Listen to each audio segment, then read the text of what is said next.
मैं जम्मू कश्मीर की बात करूंगा ज़्यादा, क्योंकि मेरा पला बड़ा वहाँ पे हूँ मैं ज़्यादा।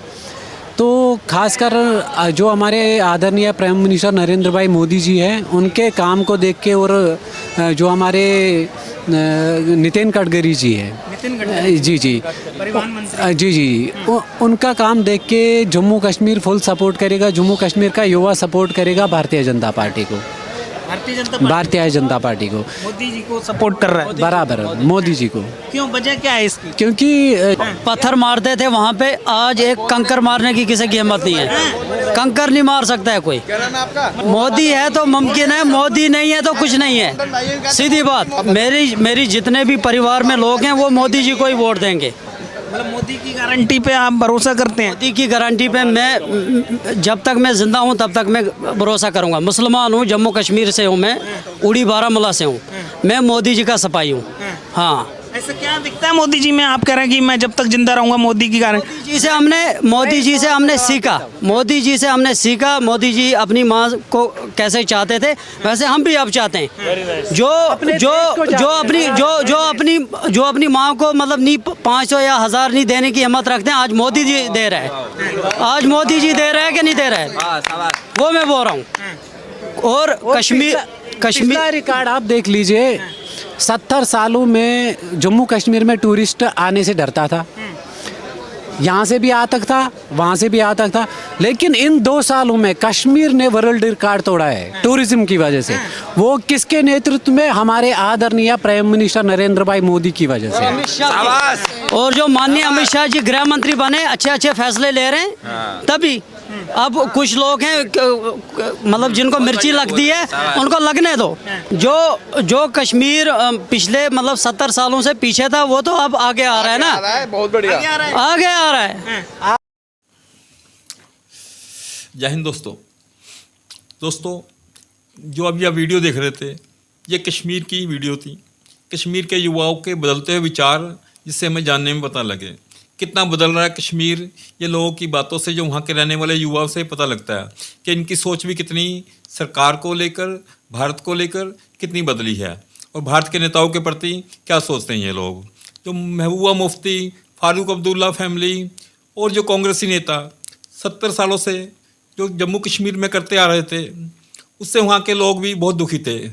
उनको पत्थर मारने पर लगाया हुआ था, अपने बच्चे विदेशों में पढ़ने ये भेजते थे, और वहाँ के गरीब बच्चों को पत्थर मारने पर लगाया हुआ था। आर्मी के खिलाफ पत्थर मारे ये लोग। कोई डेवलपमेंट नहीं होने दे रहे थे ये लोग। जितना पैसा वहाँ पे जाता था, ये सारे जो परिवार थे, पुश्त दर पुश्त वो हड़प रहे थे। लोगों के उत्थान के लिए कोई काम नहीं होने दे रहे थे। भारत के प्रति नफरत पैदा कर रहे थे, पाकिस्तान की तरफ उनका रुझान बढ़ा रहे थे। हमेशा वहाँ पर नारे लगते रहते थे। लाल चौक पर कोई भी हिंदुस्तान का झंडा नहीं फहरा सकते थे, बल्कि धमकियाँ दी जाती थी कि जो झंडा फहराएगा यहाँ पे उसका खून कर दिया जाएगा, और होता भी ऐसे ही था। कांग्रेस पूरा सपोर्ट करती थी इनको। आज यही सारी बातें युवाओं तक पहुँची, युवा भी जान चुके हैं। जब से धारा 370 हटी है, वहाँ पे जो विकास पूरी स्पीड के साथ दौड़ना शुरू हुआ, लोगों को पता लगा यार क्या कितनी खुशहाली आई है, कितना टूरिज्म बढ़ा है, कितनी शांति हुई है, लोग और अमन से रह सकते हैं, आपस में कहीं से भी कहीं कोई जा सकता है, कितने भी बजे किसी भी तरह से यात्रा कर सकता है, किसी पे कोई पाबंदी नहीं है, किसी पे कोई बंदिश नहीं है, जिस भी मर्जी धर्म को मान सकता है। जो कि एक लोगों के मन में एक भावना पैदा कर दी गई थी कि हिंदुस्तान की सरकार जम्मू कश्मीर के खिलाफ है। जो वो कांग्रेसियों ने इतना अत्याचार करा लोगों के ऊपर वहाँ पर, कि लोगों के प्रति, भारत सरकार के प्रति लोगों का नज़रिया ही बदल दिया था। हमेशा वो पाकिस्तान को अपना गॉडफादर समझने लगे थे, पाकिस्तान जिंदाबाद के नारे लगते थे। लाल चौक इतना मशहूर कर दिया था उन्होंने कि वहाँ पे इनाम रखे जाते थे, कोई आके तो दिखाए, कोई झंडा तो फहरा के दिखाए। तो ये सारा कुछ था। अब लेकिन जो मोदी जी के नेतृत्व में सरकार ने जो डिसीजन लिए वहाँ पे, उससे जो वहाँ पे खुशहाली आनी शुरू हुई है, लोगों का मन बदलना शुरू हो गया। और ये सब कांग्रेस के लिए बिल्कुल खतरे की घंटी साबित हो रही है कि उनकी अब जड़ें भी बिल्कुल कटती नहीं नजर आ रही हैं। फारूक अब्दुल्ला साहब ने, महबूबा मुफ्ती ने बहुत बेवकूफ़ बनाए लोगों को, अभी भी बनाने की कोशिश कर रहे हैं। अभी भी 370 का रोना रो रहे हैं कि जम्मू कश्मीर को स्पेशल स्टेटस दिया जाए। स्पेशल स्टेटस से लेके अपना परिवार तो इनका बहुत अच्छा पलता था, और लोगों के लिए ये बहुत बड़ी मुसीबतें पैदा करते थे। अब लोग जागरूक हो चुके हैं। सुनिए आप इन बच्चों की बात, ये जो वीडियो बनाई है आप इनके चैनल पर भी जाकर देख सकते हैं कि सारा क्रेडिट इनको जाता है। देखो जो जम्मू कश्मीर हड़तालें होती थी या गिलानी शहीद गिलानी शायद काल देता था, अपने बच्चों को लंदन पढ़ाता था, वो तो नहीं हो रहा है ना अब हर एक युवा पढ़ रहा है, हर एक स्कूल जा रहा है, अच्छे से अमन पसंद है। अभी न्यू ईयर था, वहाँ देखिए अब लाल चौक में कितना अच्छा फंक्शन रहा न्यू ईयर में। कब होता था वो फंक्शन? कश्मीर कैसे आगे आ रहा है? मोदी जी के नेतृत्व में, और नहीं आएगा। मोदी जी के नेतृत्व में, हाँ, मतलब मोदी सरकार में कश्मीर बदल रहा है, बहुत अच्छे काम हो रहे हैं वहाँ पे। लेकिन फारूक अब्दुल्ला, महबूबा मुफ्ती कहते हैं की बात मत करो आप, उन्होंने तो बेड़ा गर्क किया हर एक का। कैसे किया है, नफरत उन्होंने फैलाई। जो मतलब पिछले 70 सालों से पथराव हो रहा था कश्मीर में, वो उनकी देन है। गिलानी और ये यासीन मलिक कहाँ जाते थे? व्हाइट हाउस कांग्रेस पार्टी लेती है कि मोदी जी ने लिया उनको?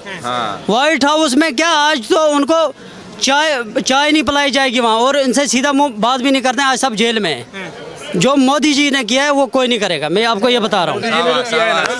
मोदी है तो मुमकिन है, मोदी नहीं तो कुछ नहीं, सीधी बात है। आप कुछ कह रहे थे? आप मुझे खाली इतना बता दीजिए, एज ए मुस्लिम मैं आपसे ये सवाल करता हूँ, मोदी जी के नेतृत्व में देश कैसा चल रहा है? ये मीडिया के माध्यम से भी और जो यहाँ पे चलने वाले बंदे हैं उनके माध्यम से भी मैं कहना चाहता हूँ, अगर यहाँ पे अभी जस्ट ना वोटिंग होगी ना, लगभग आधा कश्मीर दिल्ली में बैठा हुआ है। क्यों बैठा हुआ है? क्योंकि विंटर सीजन वहाँ पे चल रहा है, कोई हार्ट पेशेंट होता है, कोई बीमार होता है, वो यहाँ पे आए हैं कि नहीं? अगर आप आज देखेंगे जम्मू कश्मीर में हमारे देश की लगभग 65% लोग गुलमर्ग में हैं, विंटर सीजन का मज़ा उठा रहे हैं, स्केटिंग कर रहे हैं वहाँ पे। हो गई दो बात। और ये भारत ये देश को तोड़ने की बात जो आपने बोली ना, आप मुझे एक प्रश्न का जवाब दीजिए। जिन सियासतदानों ने, महबूबा मुफ्ती ने, कांग्रेस सरकार ने और जो नेशनल कॉन्फ्रेंस है, डॉक्टर फारूक की सरकार है, उन्होंने तो घरों में बंटवारा किया वहाँ पे। वो पहले महबूबा, फिर उसकी बेटी, अब पहले अब्दुल्ला, फिर उसका बेटा, अभी और जितने भी इनकी नस्लें हैं, ये बोल रहे हैं हमारी नस्लें ही आनी चाहिए, कोई गरीब ना आए। तीन राज्यों का चुनाव हुआ, उसमें मोदी जी ने किन को वहाँ पे चीफ मिनिस्टर बनाया है? पहले चीफ मिनिस्टरों को बनाया कि आप दूसरे को बनाया? जो नया है उनको बनाया? नहीं को ये मोदी है तो मुमकिन है। तो राहुल जी बोल रहे हैं भारत जोड़ो, और लाल चौक गए वो कहाँ झंडा फैलाने। जब उनकी सरकार थी वो उस टाइम कोई जाता था? ये मोदी जी के नेतृत्व में वो वहाँ गए, क्योंकि अभी एक कंकर मारने की किसी की हिम्मत नहीं है।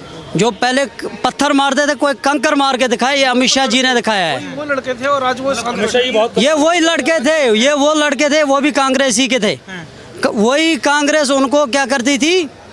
व्हाइट हाउस में मतलब चाय पिलाती थी, फंडिंग करती थी, पैसा देती थी, पुलिस सिक्योरिटी उनको देते थे। क्यों देते थे मुझे बताओ, क्यों देते थे? जब कश्मीर का मुद्दा उठा तो मोदी जी के नेतृत्व में उठा। कश्मीर में धारा 370 गई ना, ये 370 जो था ना, ये कश्मीरियों को थोपा गया था। आप मत खाओ, हम खाएंगे। लेकिन जैसे मोदी जी ने वहाँ पे कार्य किया है, जैसे मोदी जी ने सब लोगों को दिया है, मैं आपको बोलता हूँ मोदी जी अपनी माँ के साथ कितना प्यार करते हैं। क्योंकि लास्ट राइट्स जब उनके थे उस टाइम भी मोदी जी वहाँ पे नहीं थे, लेकिन वो किसका सोच रहे थे? मातृभूमि का सोच रहे थे। राहुल गांधी जी को मामूली सी सुई चुभ जाती है, वो तो लंदन इलाज करने के लिए निकल जाते हैं। या जम्मू में एम्स हॉस्पिटल, कश्मीर में एम्स हॉस्पिटल, इंडस्ट्रियल एरिया, हर जगह पे हर सेगमेंट लाया है श्री नरेंद्र भाई मोदी जी ने। क्योंकि वो तन और मन से भारत देश को चाहता है, ये हमने देखा है। कश्मीर आज तक पाकिस्तानी था, मैं बोलता हूँ, लेकिन आज हम फख्र से कहते हैं वी आर इंडियन। किस लिए बोल सकते हैं? Thank you. क्योंकि जय कश्मीर ने जो देखा है, खुदा ना करे वो कोई नहीं देखे। स्टोन पेल्टिंग होती, मैं आपको बोलता हूँ अलगाववादी नेताओं को सिक्योरिटी दी जाती थी वहाँ पे। जो हिंदुस्तान का झंडा लेके चलता था उसको शाम को मारते थे। उन अलगावादी नेताओं को बंद करके पिंजरे में डाल के जो लूटा गया था वो आ रहा है, वापस आ रहा है क्योंकि इंक्वायरी चल रही, ईडी भी लगी है, एनआईए भी लगी हुई है, सब लगे हैं। अब इस काले धन को बचाने के लिए आप न्याय यात्रा निकालो या रथ यात्रा निकालो, कोई फर्क नहीं पड़ता है। कोई फर्क नहीं पड़ता। नहीं, 2024 440 plus Bharatiya Janata party record बनाएगी, ये हमारा वादा है। मतलब मोदी के बाद कौन? 400 प्लस की बात कर रहे हैं आप, तो मोदी के बाद कौन? मोदी जी, मोदी के बाद मोदी। मोदी बस जब तक मोदी, अल्लाह उनको ज्यादा उम्र दे। हम चाहते हैं जम्मू कश्मीर के लोग, खासकर जम्मू कश्मीर का युवा आपके सामने बैठा है, मैं चाहता हूँ कि जो डेवलपमेंट हमने 10 सालों में देखी है, अल्लाह की कसम खाकर कहता हूँ 70 साल क्या 140 साल में भी ये कंप्लीट नहीं हुआ। मतलब इतना बदल रहा है भारत। आप मीडिया के माध्यम से बात करते हैं, खुद आप सोशल मीडिया देखते हैं, खुद आप सोशल मीडिया देखते हैं, हाँ जी। जम्मू कश्मीर के बारे में आप क्या जानते हैं आजकल के दौर में? आज का हर युवा खाना खाते खाते भी फ़ोन हाथ में होता है, सोशल मीडिया पे होता है कि नहीं होता है? हमें ताने देने से, न्याय यात्रा निकालने से कुछ नहीं होगा। फ़ोन खुद ही बोलता है कहाँ पे क्या हुआ है। कहाँ मेरे इलाके से रेलवे लाइन बिछाई गई, पहलगाम से जो भी भोलेनाथ के दर्शन करने आएंगे उनको अब कोई सख्ती नहीं होगी। 70 साल तक ये प्रोजेक्ट नहीं था ना, क्यों नहीं था? गरीब को जो किसान क्रेडिट लोन है 2000 रुपया उसके अकाउंट में आता है, लेकिन जो आज के हिसाब किताब में चल रहा है, मोदी जी के शासन में चल रहा है, हम चाहते हैं कि अगर भारत को बचाना है, अगर भारत को बचाना है, अगर अपनी मातृभूमि की रक्षा करनी है, there is only one solution, Modi. बस मोदी बचा सकते। धारा 370 हटने के बाद दोस्तों जो कश्मीर में खुशहाली आई है, इतने डेवलपमेंट्स के प्रोजेक्ट चलने शुरू हो गए हैं, यहाँ पर एम्स बनने शुरू हुए हैं, स्टेशन बढ़िया बन रहे हैं, रेलवे की लाइन अच्छी दूर दूर तक पहुँच रही है, सुरंगें बनाई जा रही हैं, सबसे ऊंचा पुल बनाया जा रहा है, स्पोर्ट्स में बच्चों को आगे लाया जा रहा है, एजुकेशन के बहुत नए इनके लिए इजी एंड सस्ती एजुकेशन प्रोवाइड की जा रही है इन लोगों के लिए, तो उनके लिए खुशहाली है। टूरिस्ट बहुत आ रहे हैं वहाँ पर, टूरिस्ट आने का मतलब है वहाँ पे लोगों को बहुत रोज़गार मिल रहा है, खुशहाली आ रही है, लोगों की अर्निंग पावर्स बढ़ रही है, तो लोग क्यों नहीं उस सरकार के गुण गाएंगे?